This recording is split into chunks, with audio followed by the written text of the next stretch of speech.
All right, we're here at the 30-day renovation challenge, and today we are doing paint work mostly. Got a whole bunch of trash coming out of here today. I'm going to be here in a little bit and finish up the mortar work here on the porch. Bobby and his guys have cool, hot, and cold running water outside now. Israel's got the primer coat started.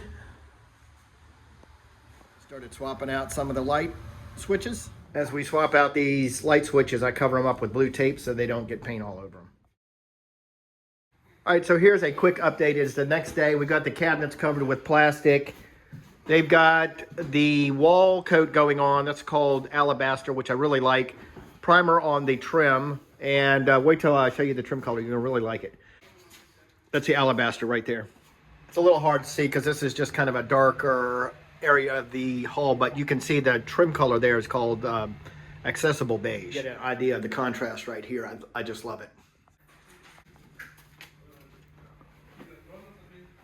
Todd is working on the porch. Still, this has turned into more than we bargained with to start with, but in the end, it's going to come out really, really, really nice. It just sometimes takes longer than you originally anticipate if you're coming behind somebody else, and that's the case, but Todd's going to make it perfect.